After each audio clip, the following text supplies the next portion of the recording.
Bismillahirrahmanirrahim. Assalamualaikum warahmatullahi wabarakatuh. Selamat pagi, salam sejahtera bagi kita sekalian. Yang saya hormati Presiden Partai Keadilan Sejahtera, Saudara Al-Muzammil Yusuf, Ketua Majelis Syuro PKS, Saudara Muhammad Sohibul Iman, beserta jajaran seluruh Majelis Syuro PKS yang hadir, yang saya hormati dan saya banggakan. Wakil Ketua MPR RI, Saudara Hidayat Nur Wahid, dan Saudara Edi Baskoro Yudhoyono. Tokoh-tokoh PKS yang hadir, Saudara Ahmad Saiku, Presiden PKS 2020-2025.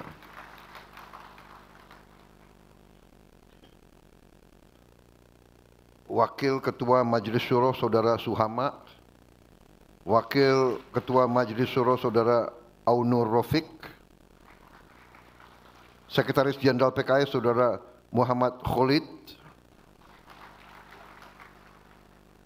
Menteri Koordinator Politik dan Keamanan Jenderal TNI Purnawirawan Jamari Caniago, Menteri Koordinator Infrastruktur dan Pembangunan Wilayah yang juga adalah Ketua Umum Partai Demokrat Saudara Agus Harimurti Yudhoyono, lebih dikenal AHY, penerus SBY.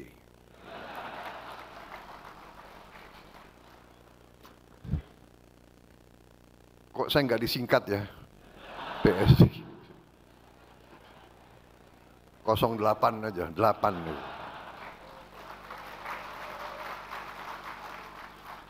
Tapi angka 8 itu selalu hadir di hidup saya.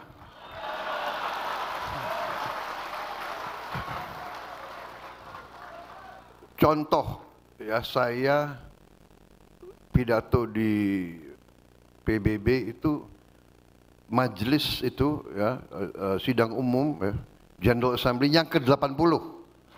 Bayangkan. Hari ini adalah Munas ke-6. Benar? 6 ya. Tanggalnya 29. Benar? 2 tambah 9 adalah 11. Iya kan? 11 itu 2. September 9 kan? 2 tambah 9 11. 2 kan? 2025 9. Benar? Tambah 2 11. 2 kan? 2 tambah 6 8.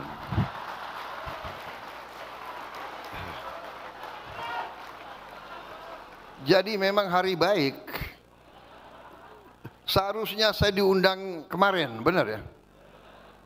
Tapi kalau kemarin nggak jumlahnya nggak 8. Jadi terima kasih PKS berkenan menerima saya sehari setelah itu. Kan nggak bisa saya ngarang ini, ya kan? Ini kalau orang Jawa bilang tondo-tondo.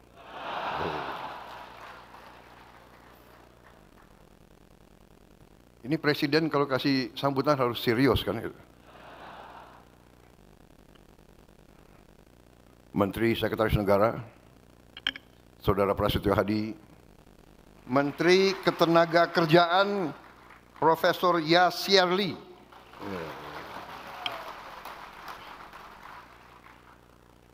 silakan duduk.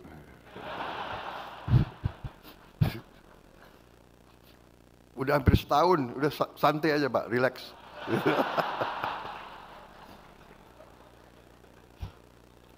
Kopassus itu dulu.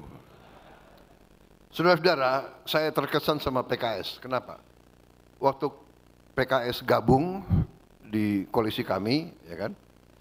Setelah merantau sebentar, kembali.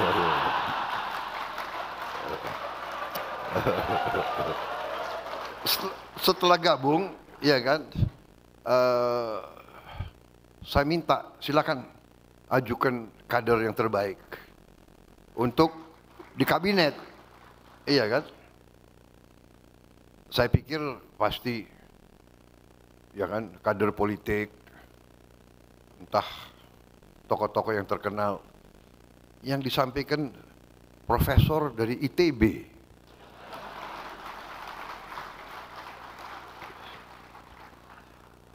Boleh juga PKS ini. Jadi ternyata PKS ini juga punya suatu rasa tanggung jawab besar kepada negara. Yang diajukan teknokrat, ya, teknokrat. Walaupun saya percaya di semua partai banyak juga yang teknokrat, yang kapabel, dan saya alhamdulillah terima. Jadi saudara-saudara, terima kasih PKS sampai sekarang yang saudara tunjuk berprestasi, bekerja dengan sangat baik. Ya.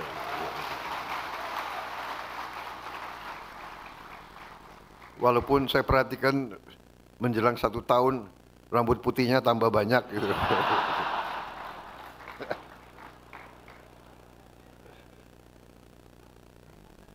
Sekretaris Kabinet Republik Indonesia Letnan Kolonel Infanteri Teddy Indra Wijaya.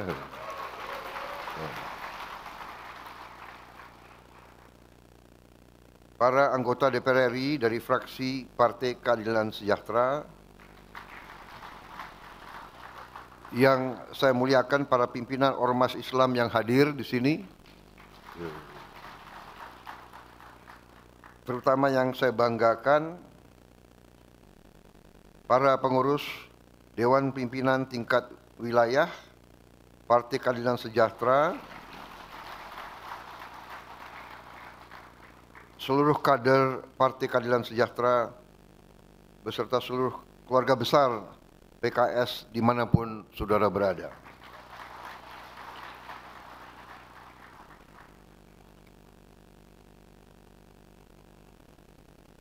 Saudara-saudara sekalian, tentunya sebagai insan yang bertakwa, marilah kita tidak henti-hentinya memanjatkan puji syukur kehadirat Allah Subhanahu wa taala, Tuhan Maha Besar. Hanya kepadanya lah kita berdoa dan hanya kepadanya lah kita meminta pertolongan. Sholawat dan salam kita haturkan kehadirat junjungan kita Imam Muhammad Rasulullah Sallallahu Alaihi Wasallam. Saudara-saudara sekalian, terima kasih atas undangan ini. Ini kehormatan yang besar bagi saya. Saya minta maaf tidak bisa hadir kemarin, tapi saudara-saudara sangat baik hati mempersilahkan saya hadir hari ini. Saudara-saudara, kita hadir, kita hidup dalam keadaan sekarang yang kita sama-sama merasakan. Dunia yang penuh dengan ketidakpastian, bahkan dengan ancaman. Perang di mana-mana terjadi. Perang dahsyat yang di luar bayangan kemanusiaan kita. Bahkan di Eropa mereka sangat khawatir meletusnya perang dunia ketiga dengan perang nuklir. Saudara-saudara sekalian, bencana kemanusiaan, katastrof di mana puluhan ribu ibu-ibu, anak kecil, orang tua yang tidak berdosa menjadi korban yang luar biasa. Ini terjadi. Saudara-saudara sekalian, ini terjadi di tengah bangsa kita sedang membereskan rumah tangga kita, sedang membereskan diri kita sendiri, sedang membereskan kehidupan kita. Saudara-saudara, kita merasakan semua kekurangan-kekurangan bangsa kita. Dalam pidato saya pertama di hadapan MPR RI waktu saya disumpah, dilantik, saya sudah mengatakan kita harus berani menghadapi, menatap, melihat kekurangan kita sendiri. Kita harus berani melihat kekurangan bangsa kita sendiri. Kadang-kadang melihat kekurangan, melihat ketidakbenaran itu sangat sulit. Kadang-kadang kita tidak mau melihat kekurangan. Saudara-saudara sekalian, kita merasakan semua, seluruh bangsa kita merasakan kekurangan-kekurangan tersebut.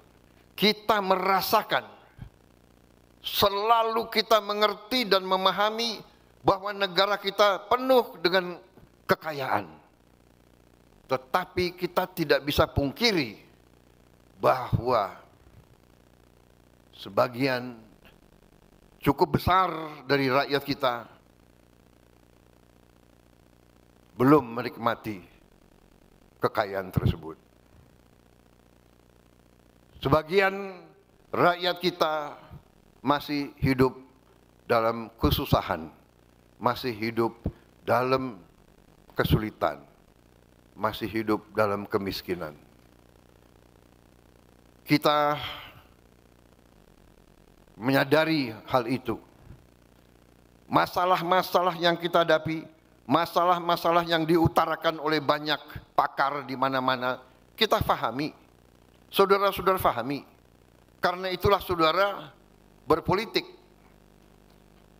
Saya ingatkan, apa arti politik? Arti politik dalam ilmu, ya, arti politik, kalau kita buka buku-buku, arti politik adalah keinginan untuk memperbaiki kehidupan rakyat. Itu arti politik. Keinginan untuk memperbaiki kehidupan rakyat. Itu arti yang murni dari politik. Tapi ternyata karena manusia penuh dengan nafsu, penuh dengan naluri-naluri yang ingin dominasi, ingin berkuasa untuk kepentingan sendiri, terjadi pengertian yang negatif. Artinya adalah bahwa politik adalah keinginan merebut kekuasaan dan bahkan dengan segala cara.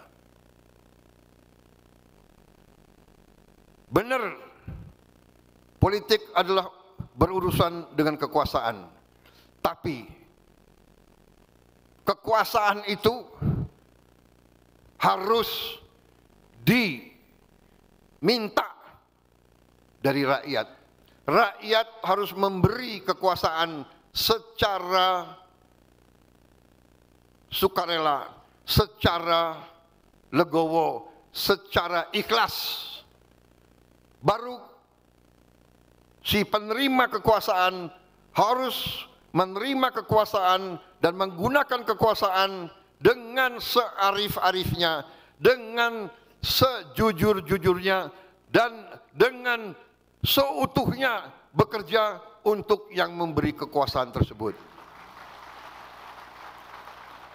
Baru suatu negara itu berhasil. Negara ada berapa macam di dunia ini? Negara yang berhasil dan negara yang tidak berhasil. Tentunya kita ingin jadi negara yang berhasil.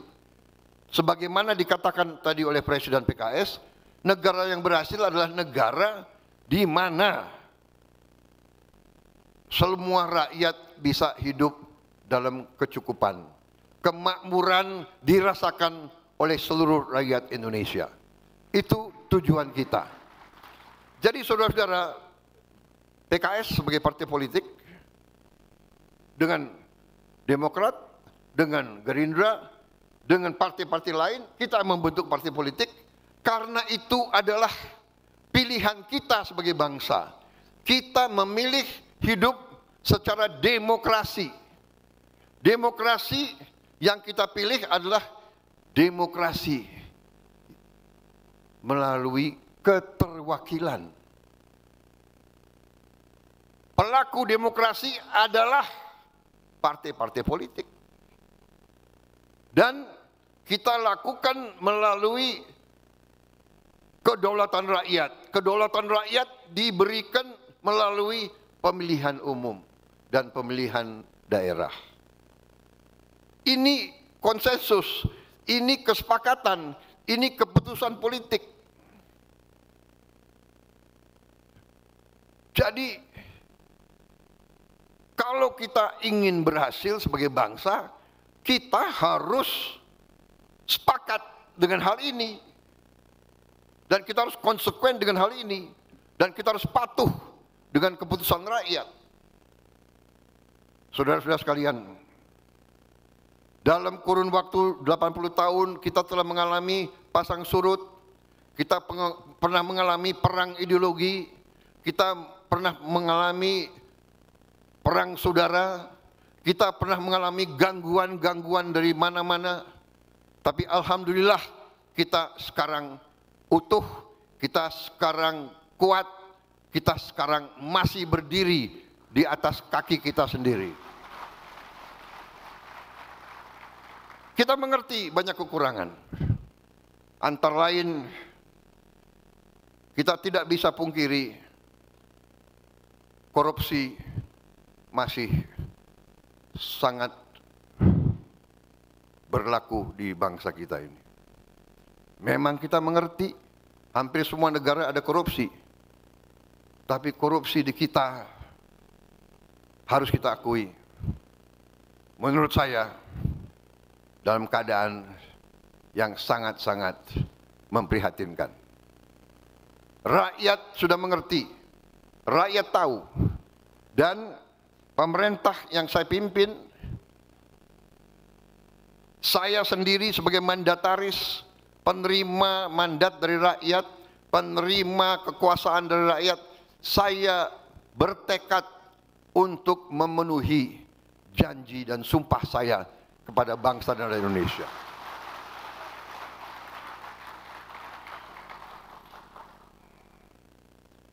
Sewaktu saya ambil alih pemerintahan, saya semakin kaget. Saya tidak menduga parahnya korupsi tersebut. Tapi saya bertekad, saya harus tegakkan pemerintah yang bersih.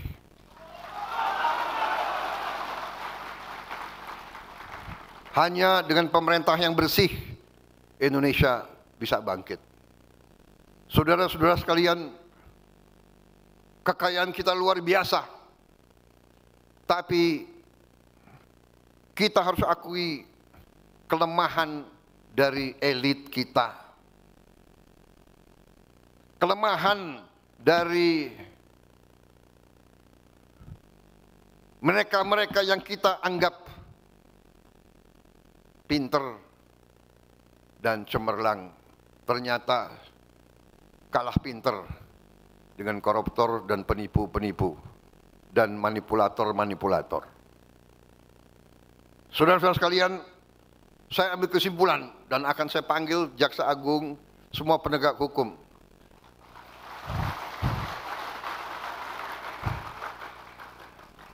Ini PKS banyak juga tepuk tangannya ini.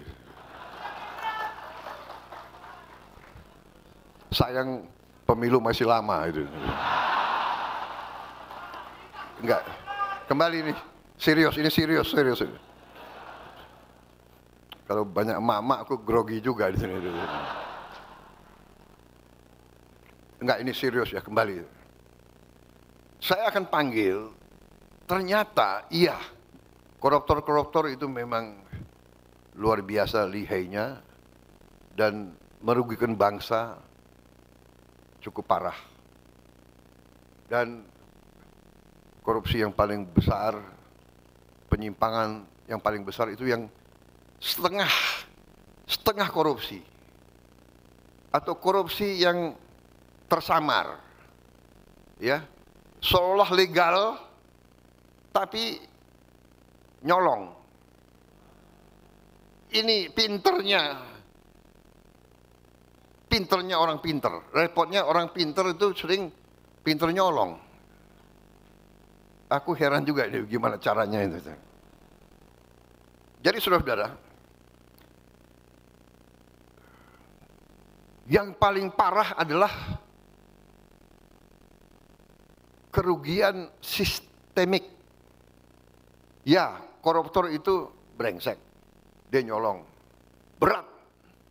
Ada yang nyolong 2T, ada yang nyolong 3T. Ya kan saya lihat banyak geleng-geleng kepala. Nah, inilah untuk orang PKS 2T banyak sekali.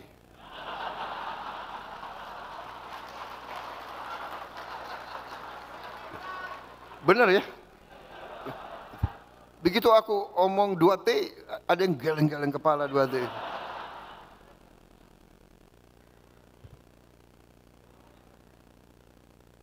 Kalau saya cerita berapa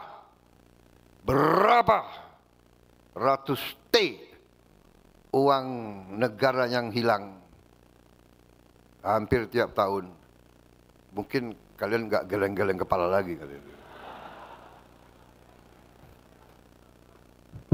Harus panggil dokter. Serius. Ini saya karena banyak wartawan, saya harus hati-hati bicara.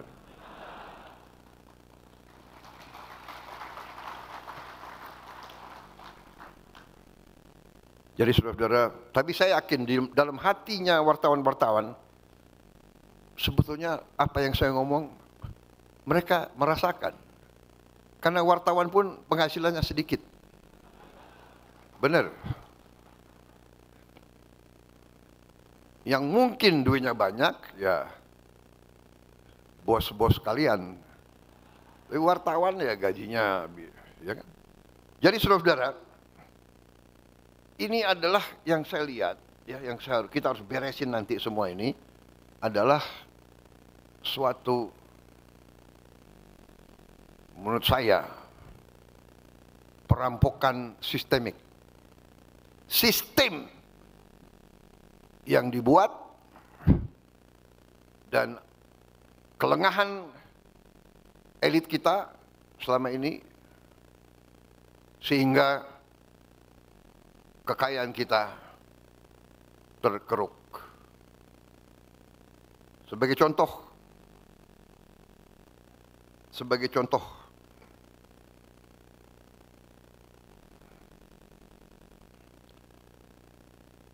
di Bangka Belitung yang untuk cukup lama menjadi pusat tambang timah terkemuka di dunia, itu terdapat 1.000 tambang ilegal. 1.000 tambang ilegal.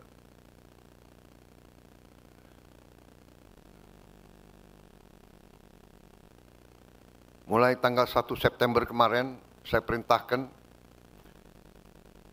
TNI, Polri, Bea Cukai bikin operasi besar-besaran di Bangka Belitung. Menutup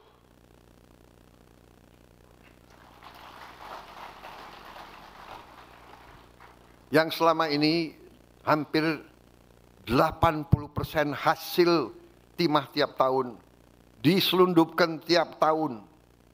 80% timah kita tutup. Dan nyelundupnya macam-macam. Ada yang pakai kapal, ada yang pakai ferry, ada yang pakai. Sekarang tutup. Tidak bisa keluar sampan pun tidak bisa keluar. Kita perkirakan September, Oktober, November, Desember kita bisa selamatkan 22 triliun. Tahun depan kita perkirakan kita bisa selamatkan 45 triliun. Dari 2 pulau ini saja. Tetapi yang lebih merisaukan tapi juga memberi harapan, ternyata limbahnya memiliki nilai yang sangat tinggi. Karena limbahnya ternyata berisi mineral-mineral yang disebut tanah jarang, rare earth. Jadi saudara-saudara, mungkin pejabat-pejabat kita tidak mengerti, dia kira limbah, padahal tanah jarang. Makanya ini sekarang saya perintahkan Bea Cukai itu harus merekrut beberapa ahli-ahli kimia supaya ngecek. Dia lihat pasir, padahal ini pasirnya nilainya luar biasa. Saudara-saudara, di banyak bidang sama, nikel, batu bara, boksit, hampir semua terdapat tambang-tambang ilegal yang sangat besar dan sangat banyak. Ini saya perintahkan untuk segera ditertibkan, dibersihkan. Tambang ilegal ditutup atau diambil alih untuk negara. Saudara-saudara sekalian,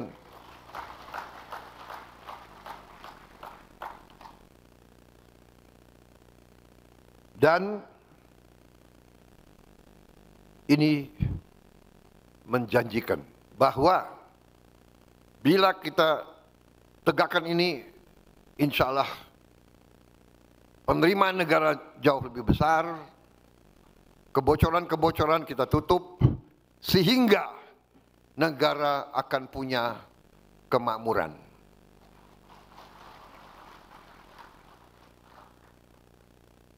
Saudara-saudara sekalian, masalah ini ternyata menyinggung kekuatan-kekuatan besar yang selama ini menikmati penyimpangan sistemik ini. Menikmati penyimpangan sistemik ini. Dan mungkin mereka terusik, mungkin mereka sedang menyusun perlawanan, dan kita terus investigasi kerusuhan-kerusuhan beberapa saat yang lalu, yang kita melihat indikasi ada keterlibatan kekuatan-kekuatan tertentu untuk bikin gaduh, untuk menghentikan pembangunan dan kebangkitan ekonomi Indonesia. Karena mereka tidak ingin Indonesia makmur. Mereka tidak ingin rakyat Indonesia hidup sejahtera. Mereka ingin meneruskan paradoks yang kita alami sekarang. Kekayaan begitu besar hanya dinikmati oleh segelintir orang saja. Ini yang akan saya lawan, ini akan saya lawan.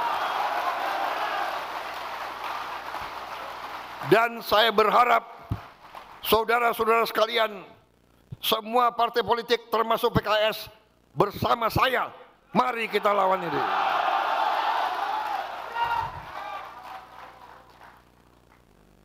Saudara-saudara, saya benar-benar tidak membenci siapapun. Tapi saya katakan bahwa perintah Undang-Undang Dasar, perintah pendiri-pendiri bangsa kita adalah bahwa bumi dan air dan semua kekayaan yang terkandung di dalamnya dikuasai oleh negara dan dipergunakan sebesar-besarnya untuk kemakmuran rakyat. Itu adalah perintah Undang-Undang Dasar kita. Dan hanya itu, saudara-saudara, hanya itu yang bisa menyelamatkan masa depan anak-anak dan cucu-cucu kita. Saudara-saudara sekalian, saya menjelang 1 tahun menerima mandat, saya sekarang berdiri dengan penuh kepercayaan diri dan keyakinan.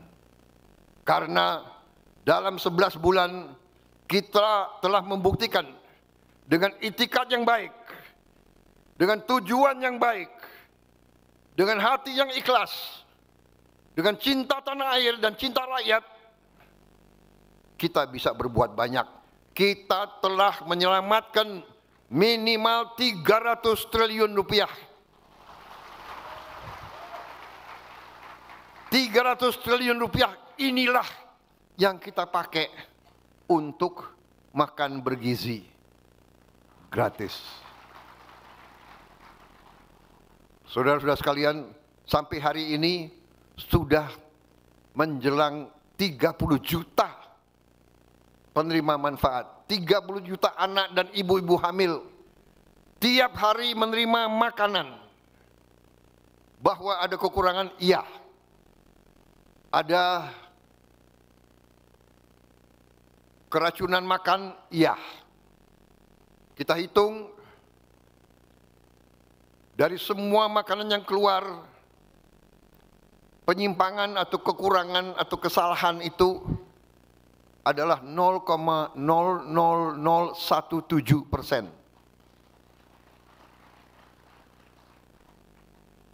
Ini tidak membuat bahwa kita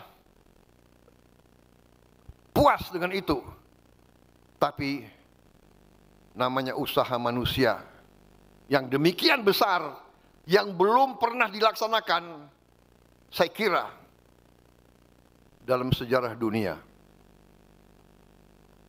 Berhasil memerlukan 11 tahun untuk mencapai 40 juta penerimaan manfaat. Presiden yang cerita sama saya, mereka butuh 11 tahun. Kita 11 bulan sudah 30 juta.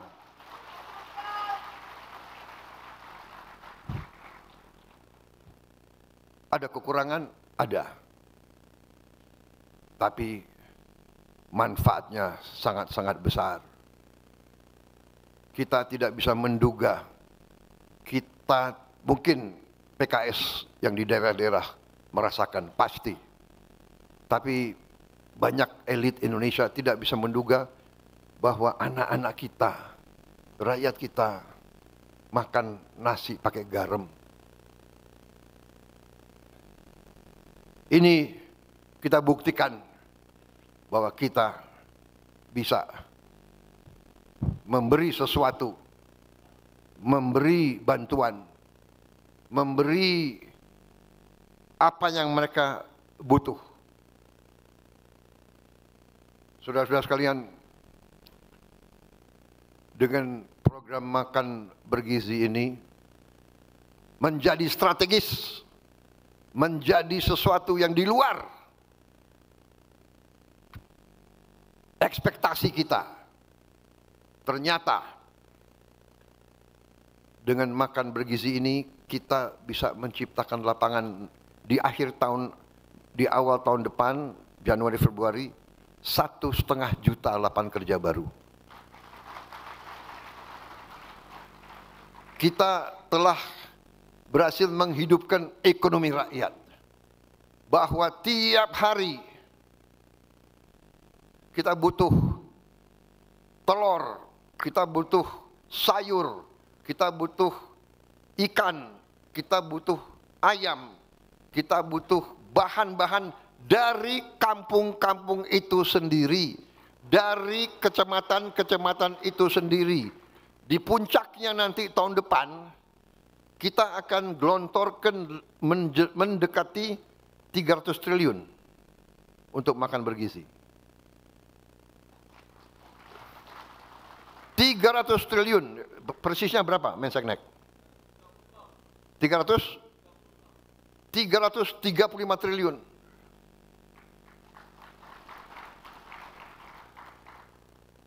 Yang adalah 20 miliar dolar. 20 miliar dolar kita kirim ke desa-desa.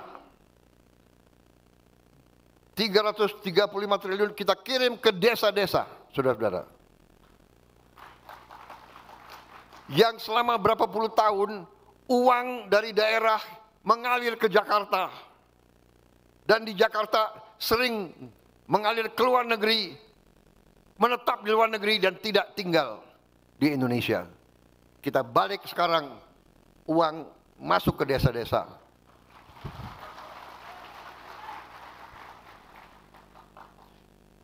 Dan saudara-saudara, dalam ilmu ekonomi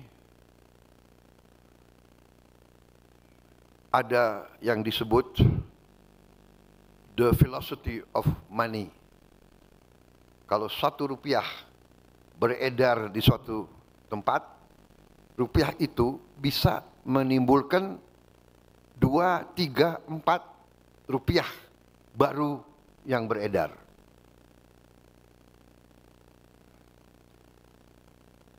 Jadi saudara-saudara, kita bisa bayangkan kegiatan ini yang saya sebut tadi 300 triliun itu bisa menciptakan kehidupan ekonomi senilai 600 triliun, mungkin 900 triliun. Karena apa? Karena tiap hari rakyat desa itu tahu bahwa dapur itu memerlukan sekian ratus kilo beras, sekian timun, sekian sayur, sekian ikan, sekian telur, sekian ayam. Jadi dia punya captive market, dia punya off-take, dia punya sesuatu harapan yang pasti. Petani-petani kita dari dulu justru waktu panen dia risau. Waktu panen harga jatuh. Tapi sekarang karena yang akan menerima, yang akan mengambil hasilnya adalah rakyat sendiri, adalah saudara-saudara mereka sendiri, adalah pemerintah mereka sendiri. Jadi mereka punya jaminan pasar. Mereka tidak akan punya panen yang tidak terserap. Ini saudara-saudara sasaran kita, dan ini kita sudah hampir sampai di titik itu. Jadi saudara-saudara, 30 juta kita bangga, kita risau masih ada, makanya kita tertibkan semua SPPG, semua dapur kita sudah bikin SOP, semua alat harus dicuci pakai alat yang modern, tidak terlalu mahal, untuk membersihkan, membunuh semua bakteri. Kita juga perintahkan semua dapur harus punya test kit, alat uji, sebelum distribusi harus diuji semuanya, dan langkah-langkah preventif lainnya. Saudara-saudara, kita mengerti 30 juta suatu prestasi. Tapi ingat, sasaran kita masih jauh. Sasaran kita adalah 82 juta penerima manfaat. 30 juta kita boleh bangga, tapi saya sebagai presiden masih sangat sedih karena masih 50 juta anak-anak dan ibu hamil yang menunggu. Tapi kita tidak bisa paksakan untuk lebih cepat. Sekarang saja bisa terjadi penyimpangan. Bayangkan kalau kita paksakan dengan secepat-cepatnya, mungkin penyimpangan dan kekurangan bisa lebih dari itu. 30 juta prestasi, dan saya yakin ini akan meningkat. Ya, tidak linier tapi akan meningkat. Tetapi ya inilah,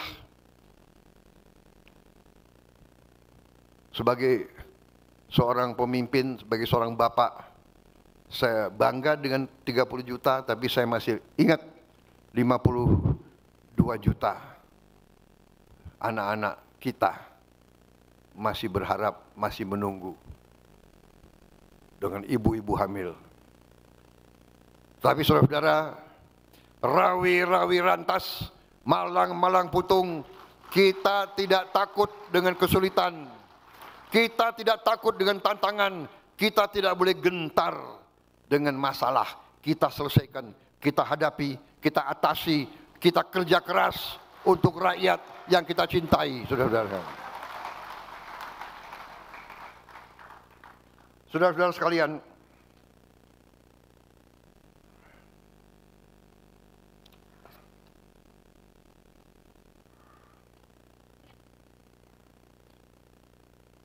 tadi saya singgung bahwa banyak kekurangan kita, banyak kesulitan kita, bahwa ada penyimpangan sistemik. Ya, sistem ini harus kita perbaiki, dan insya Allah dengan dukungan saudara-saudara kita akan memperbaiki sistem ini.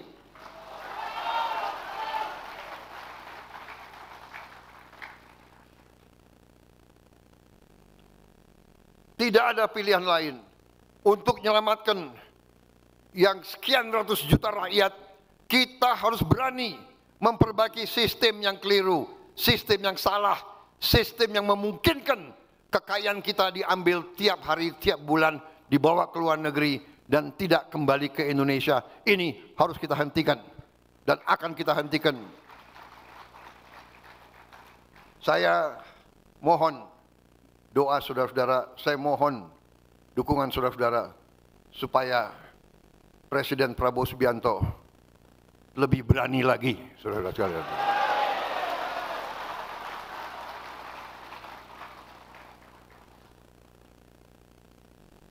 Saya berharap semua organisasi dengan jalur, dengan sayap-sayap, dengan jaringan saudara-saudara sekalian, saya sudah bicara ke ulama-ulama, saya sudah bicara ke tokoh-tokoh agama, sampaikan ke semua rakyat, sampaikan ke ibu-ibu, bapak-bapak, kasih tahu ke anak-anaknya, jangan mau diadu domba, jangan mau dihasut.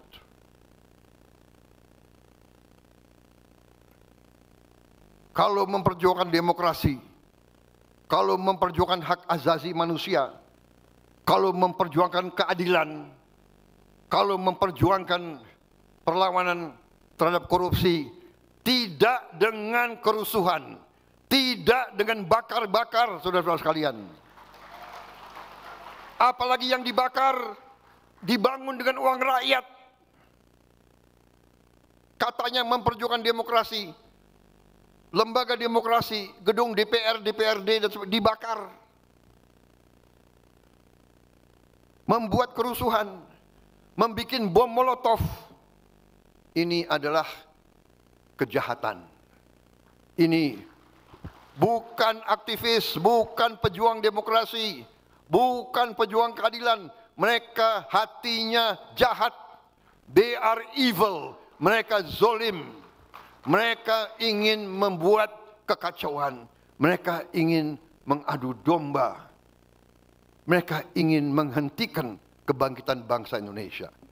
Selalu diberikan pesimisme. Selalu diberikan gambar yang menurunkan harapan. Saudara-saudara, saya juga bisa. Saya punya data itu semua. Tapi saya harus menyaring.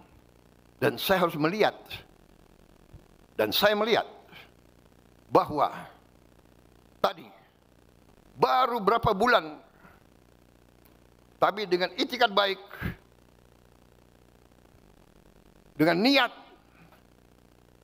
untuk melakukan pemerintahan yang bersih, kita buktikan kita bisa menyelamatkan 300 triliun, mungkin lebih.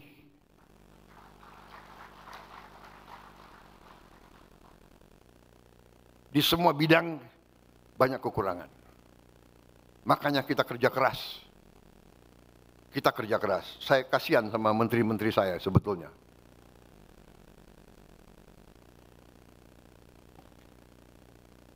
Malam minggu ratas. Hari minggu ratas. Karena saya katakan kepada mereka. Saya kutip apa yang disebut oleh Bung Karno pernah. The hungry stomach cannot wait. Perut yang lapar tidak bisa menunggu. Anak-anak yang berharap tidak boleh menunggu lama-lama lagi. Kita harus kerja keras. Dan kita sedang kerja keras. Saudara-saudara, prestasi pemerintah yang saya pimpin cukup membanggakan. Karena itu sekarang kalau saya diundang oleh parpol, saya semangat datang.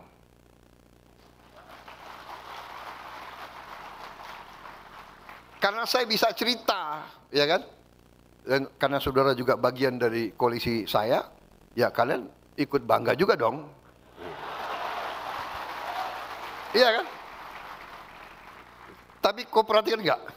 Baru setelah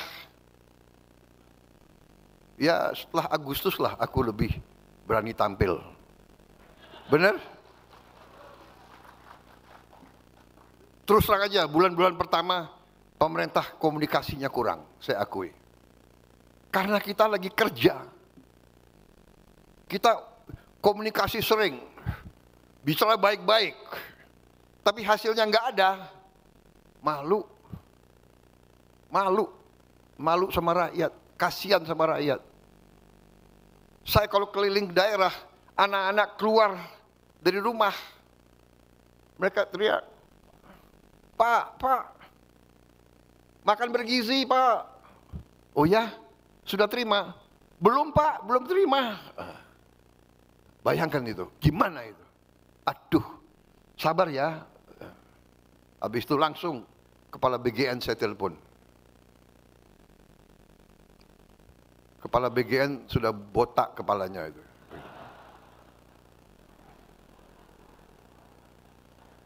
Saudara-saudara, sekarang pupuk sampai ke petani. Tadinya ada 145 peraturan. Harus tanda tangan ini, tanda tangan ini, tanda tangan ini, tanda tangan ini, tanda tangan ini. Habis itu pupuknya menghilang, nggak tahu kemana. Ya, saya pernah diberitahu waktu saya hapus semua itu, saya perintahkan dari pabrik pupuk milik negara, pupuk disubsidi oleh negara, uang rakyat, maka pupuk itu harus langsung ke petani. Jangan terlalu banyak perantara. Habis itu ada yang sampaikan ke saya, Pak, nanti Bapak kehilangan loh, kehilangan dukungan. Kenapa? Pak, ada 27.000 distributor. Sekarang mereka kehilangan, Pak. 27.000 distributor. Saya bilang, berapa petani yang ada di Indonesia? 30 juta kakak dengan suami istri, 100 juta. Menang mana? 27.000 atau 100 juta?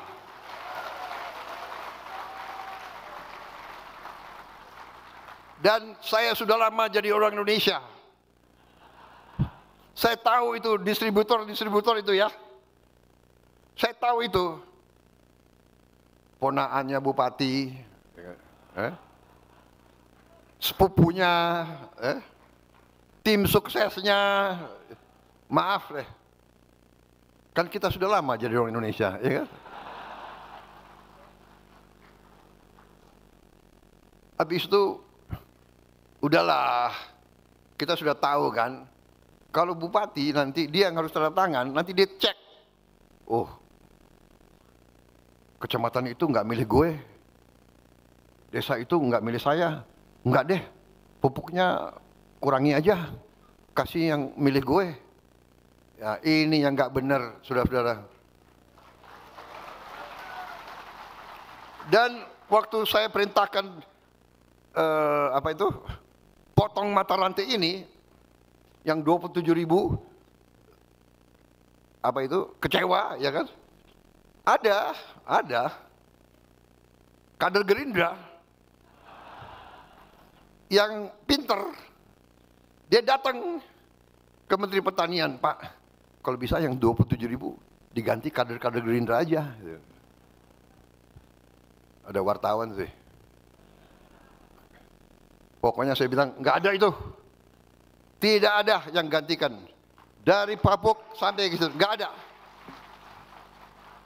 Itu hak, mau petaninya milih PKS, milih Demokrat, mau nggak ada urusan. Politik adalah politik. Hak adalah hak. Politik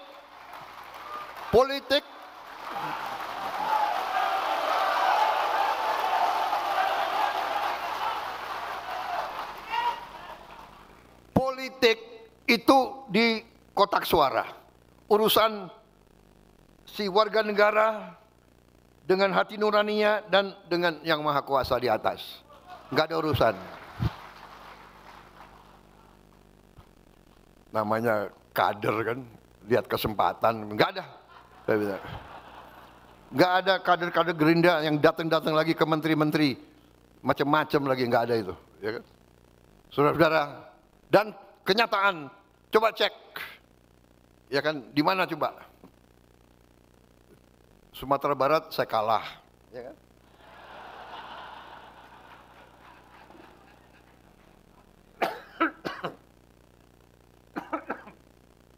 Terlalu semangat nih.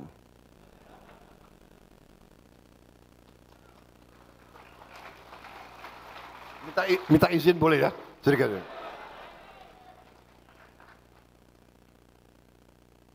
Panitia saya dibatasi sampai jam berapa nih?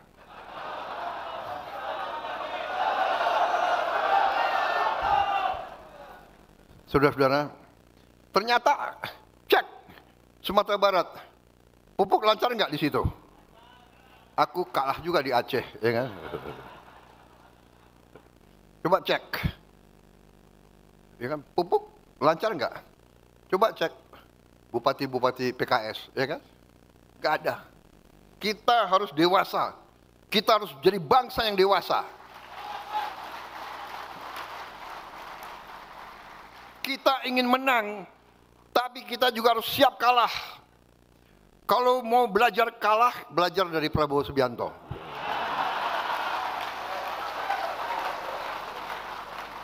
Lima kali pemilihan, 4 kali kalah. PKS ikut-ikut lagi.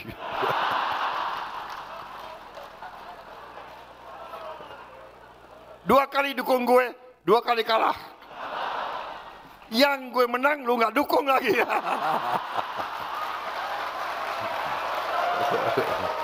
Tapi oke, yang liwat-liwat, kita bersatu sekarang untuk bangsa dan negara. Saudara-saudara, ya politik seperti itu, politik juga harus rame, ya kan? Nggak ada masalah. Aku tuh terus terang aja loh, saya tuh nggak dendam sama Anies, enggak. Kalau ya dikasih nilai 11 itu gue nggak apa-apa itu. Bener loh, sebetulnya dia yang bantu aku menang, saudara. Karena emak-emak kasihan gitu loh. Iya kan? Saudara-saudara, kalau debat presiden atau Kan nggak menarik. Rakyat seneng lihat apa itu? Lihat rame-rame seneng, bener nggak? Jujur, iya kan? Jadi saudara-saudara, kita harus demokrasi yang dewasa. Ya kan? Siapa presiden, siapa wakil presiden, siapa, ya oke. Yang penting siapapun kita bersatu, kita kerja untuk bangsa dan negara.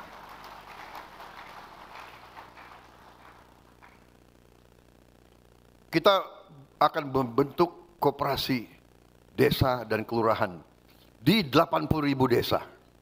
Saudara-saudara sekalian. Ini akan terwujud dan rakyat akan nanti punya kekuatan ekonomi. Karena kita anggap semua penduduk desa itu otomatis jadi anggota koperasi desa Merah Putih tersebut. Otomatis.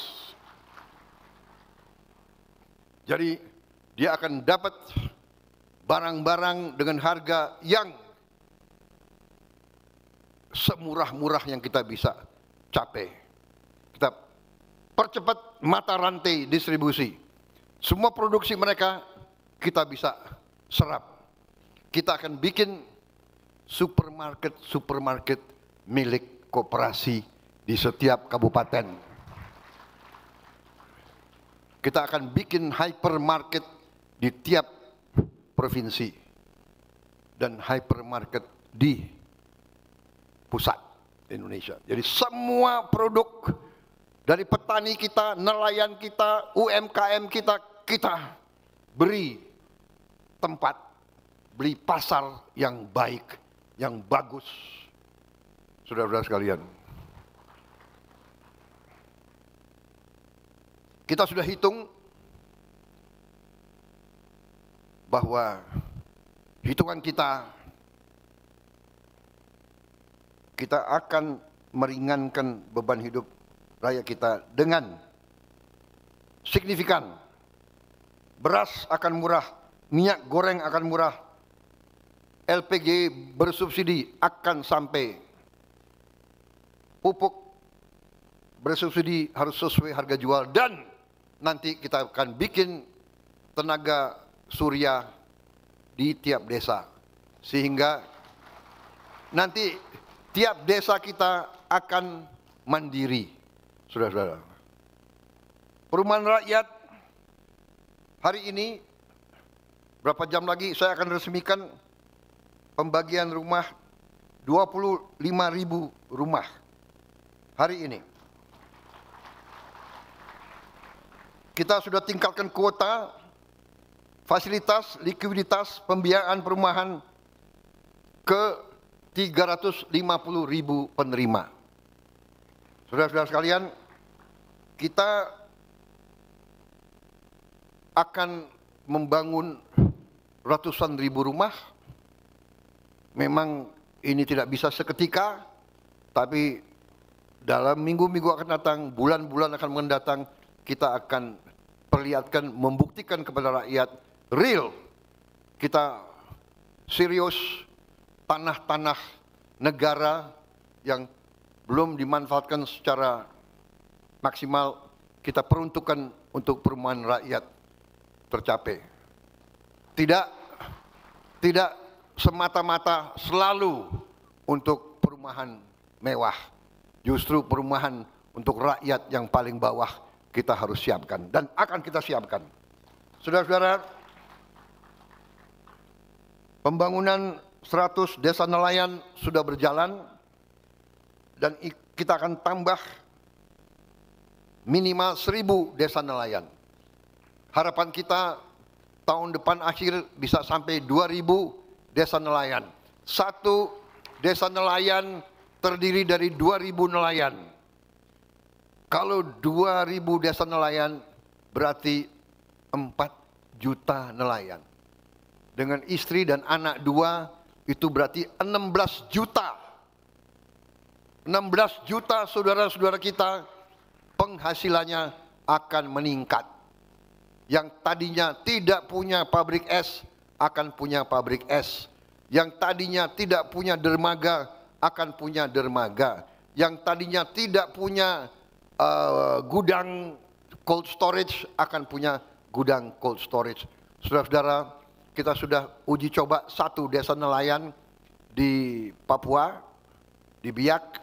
Ternyata penghasilan nelayan itu naik minimal 60%. Ada yang naiknya 100%. Kita akan bangun 20.000 hektar tambak di Pantura, Jawa Barat sebagai awal. Ini akan membuka 130.000 lapangan kerja. Saudara-saudara sekalian, kita juga sudah merintis cetak sawah baru 480.000 hektar. Yang sudah dikerjakan adalah 280.000 hektar. Saudara-saudara,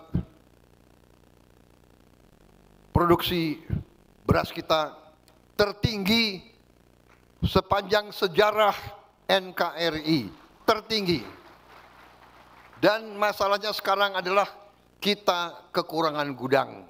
Karena itu saya sudah mengalokasikan 100 gudang baru untuk Bulog, akan bangun 100 gudang baru masing-masing di tanah sekitar 5 hektar gudang tersebut, gudang modern yang bisa, dan itu mereka hanya butuh 5 triliun, 5T. Karena penghematan kita dari macam-macam kebocoran dan korupsi yang kita cegat, sekarang Presiden Republik Indonesia agak gagah sedikit.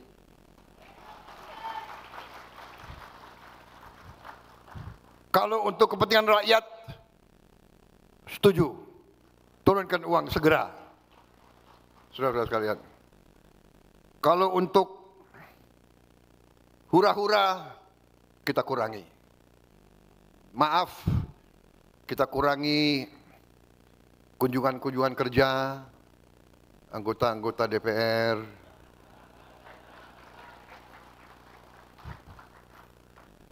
Saudara-saudara, ya. Kunjungan kerja, apa itu, FGD, ya. Rapat-rapat di mana-mana, ya, kita kurangi. Saudara-saudara,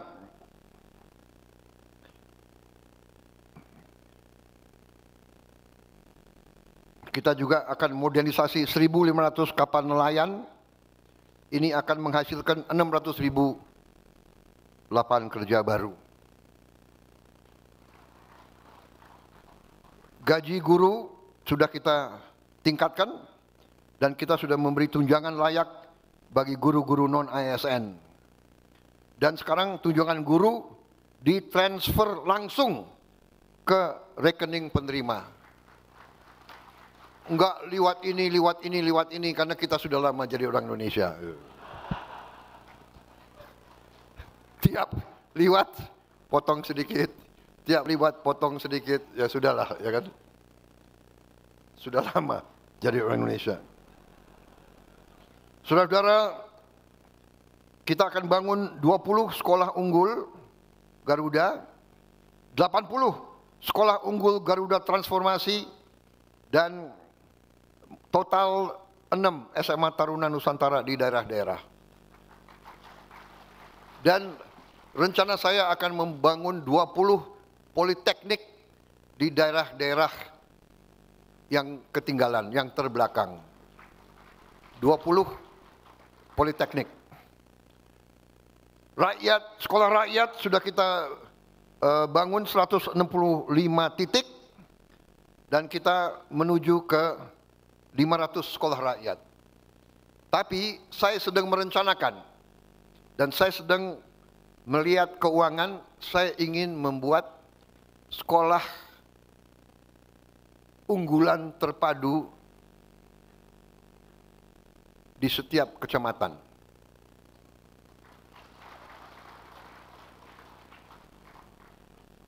Saya tidak tahu berapa tahun akan tercapai, tapi kita harus berani mulai, saudara-saudara sekalian. Jadi, menghadapi masalah membutuhkan keberanian, bukan jiwa yang kecil. Tentukan tujuan, kerahkan pikiran, tenaga, rencanakan dengan baik, cari sumber daya, wujudkan, atasi masalah. Dan nanti akan ada yang nyinyir, apakah bisa? Uangnya dari mana? Uangnya dari yang bocor-bocor itu, Bung.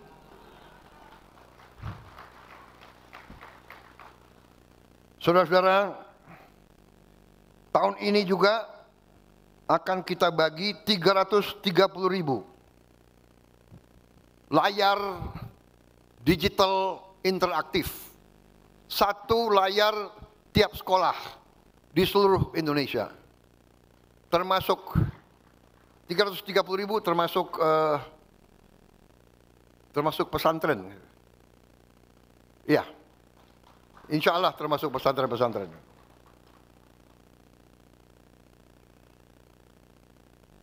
Saudara-saudara, artinya di tiap sekolah tahun ini baru satu tiap sekolah. Tapi tahun depan kita akan tambah 3 layar tiap sekolah. Jadi nanti tiap sekolah akan punya 4 layar. Di layar itu, bagi sekolah-sekolah yang di daerah kesulitan guru-guru tertentu, kita akan siarkan pelajaran dari pusat dengan guru-guru terbaik, dengan animasi. Dan layar ini ternyata adalah layar interaktif. Jadi dari pusat kita bisa buka, chat, kita cek SMP sekian, desa sekian, kecamatan sekian, kita buka, tak, kelihatan gurunya ada atau tidak. Ya kan? Kita bisa monitor. Saudara-saudara, ini jalan pintas kita. Kita harus kerahkan semua upaya kita untuk tingkatkan kemampuan pendidikan anak-anak kita. Anak-anak kita adalah masa depan kita. Bangsa Indonesia harus terdiri dari rakyat yang pandai, yang kuat, yang semangat, yang berani, yang gembira. Ini yang kita harapkan dari sekolah-sekolah kita. Saudara-saudara, salah satu prestasi kita,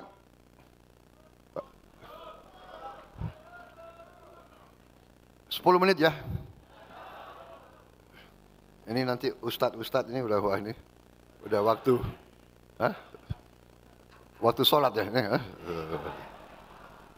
Tapi habis sholat saya siap kembali lagi kalau mau.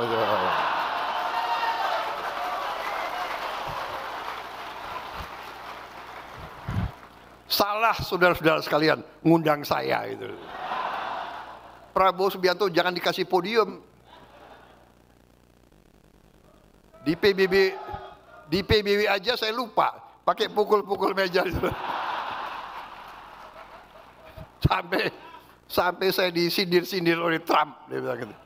Ini orang gitu, pukul-pukul meja, dia bilang. Ini dia lagi semangat. Bagaimana kalau dia marah?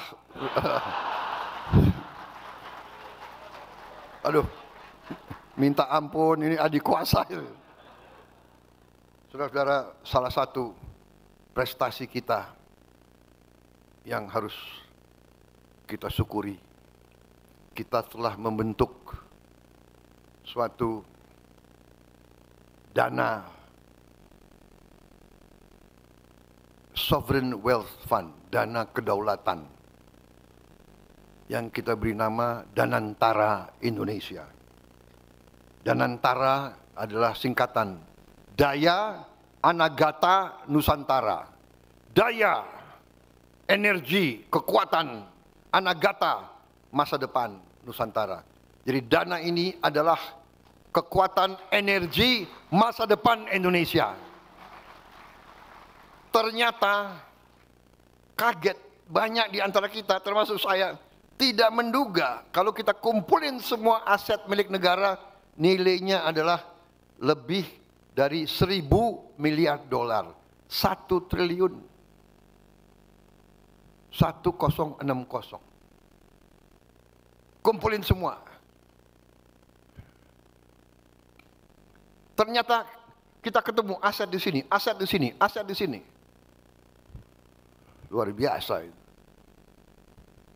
Jadi banyak birokrat-birokrat kita yang pinter sembunyikan aset.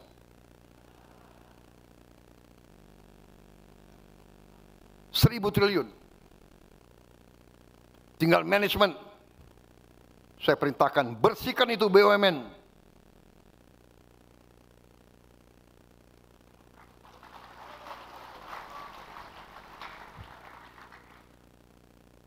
Kadang-kadang nekat-nekat mereka itu, ya. Diberi kepercayaan oleh negara. Dia kira itu perusahaan nenek moyangnya. Perusahaan rugi, dia tambah bonus untuk dirinya sendiri.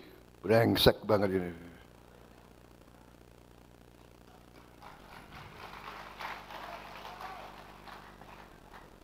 Saya mau kirim kejaksaan sama KPK untuk ngejar-ngejar itu semua. Bagaimana? Sudah perlu dikejar atau tidak?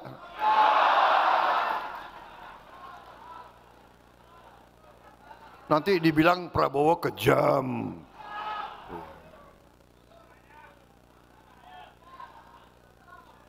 Saudara-saudara,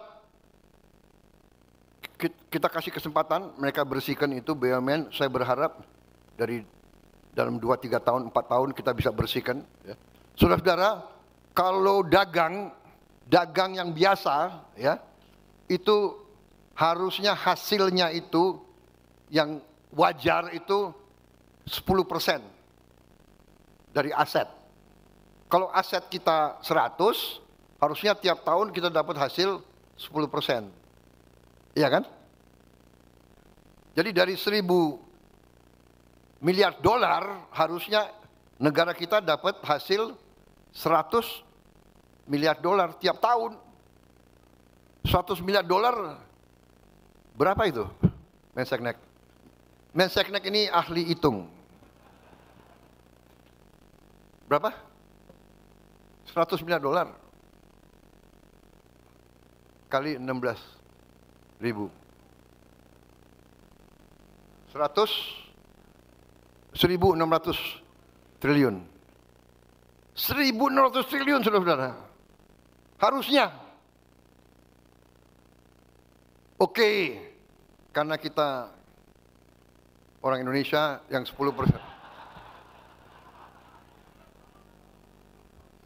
Ketawa ini PKS ini. Kalau dari 10% oke deh. 5%. 5% harusnya 50 miliar dolar kan? Berarti 800 triliun. Iya kan?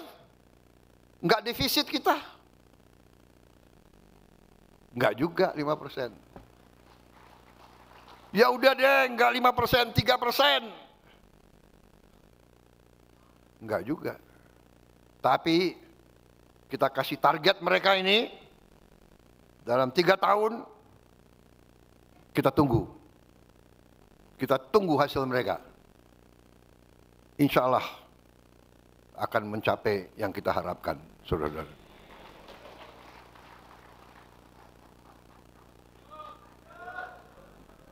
Masih ada 5 menit.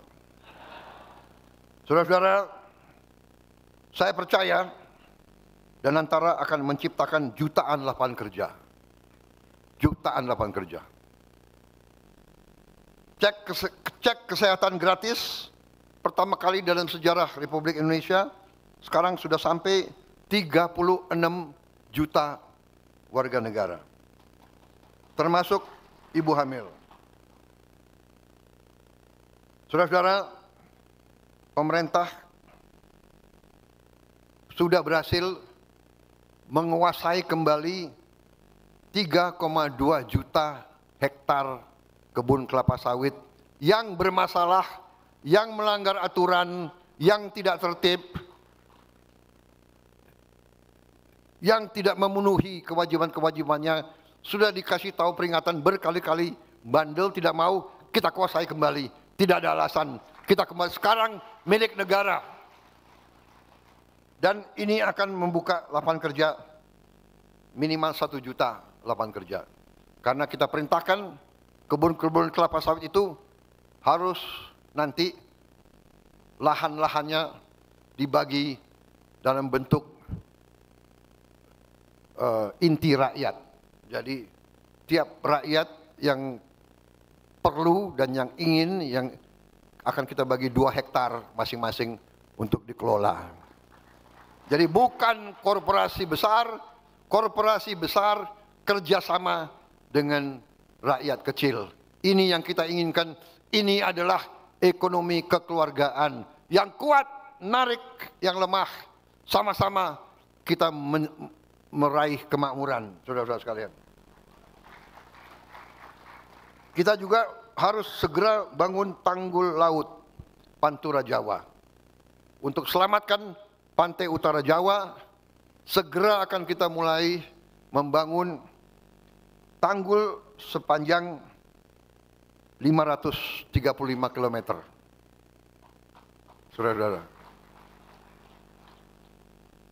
Ini akan selamatkan 50 juta rakyat kita. Dan juga begitu banyak kawasan industri di pantai utara. Dan ini mungkin membutuhkan waktu yang tidak sedikit. Perhitungan kita mungkin ini butuh 20 sampai 25 tahun. Tapi kita tidak boleh ragu-ragu. Minimal kita mulai sekarang. Nanti ada generasi-generasi yang akan selesaikan. Perjalanan 1000 km dimulai oleh satu langkah. Langkah itu harus kita lakukan dengan keberanian dan keputusan. Saudara-saudara sekalian, dalam APBN 2026 yang baru saja disetujui, dari alokasi tersebut 1.377 triliun akan langsung ke rakyat, tidak kemana-mana, langsung ke rakyat, yaitu teruskan program Keluarga Harapan, beasiswa, sembako, bantuan iuran BPJS, renovasi sekolah, cek kesehatan gratis, dan semua program kita. Ini berarti ekonomi kita akan bangkit. Saudara-saudara sekalian, demikian yang ingin saya sampaikan kepada saudara-saudara sekalian. Terima kasih dukungan Partai PKS. Mari kita bahu-membahu, rapatkan barisan, bekerja untuk rakyat.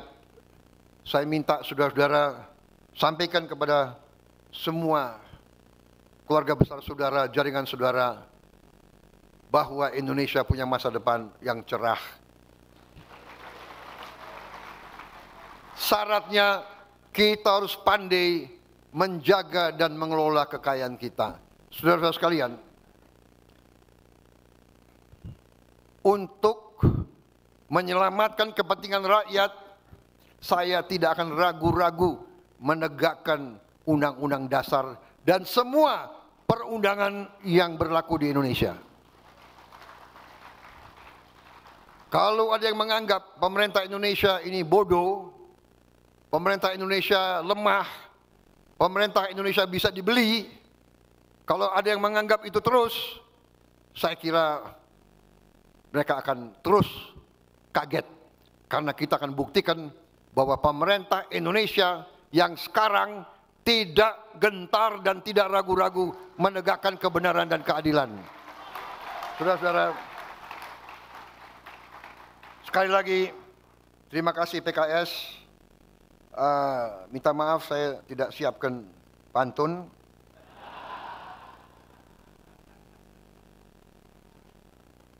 Tapi saya masih ingat pantun lama saya. 1, 2 cempaka biru, 34 dalam jambangan. Biarlah saudara mendapat kawan baru,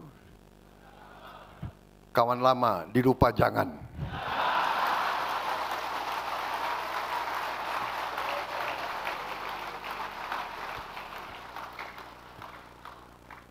Terima kasih, selesai. Wassalamualaikum warahmatullahi wabarakatuh. Salam sejahtera kita. Dengan mengucap alhamdulillahirrabbilalamin, pada pagi hari ini, Senin 29 September 2025, saya Prabowo Subianto, Presiden Republik Indonesia, dengan resmi menutup Musyawarah Nasional ke-6 Partai Keadilan Sejahtera.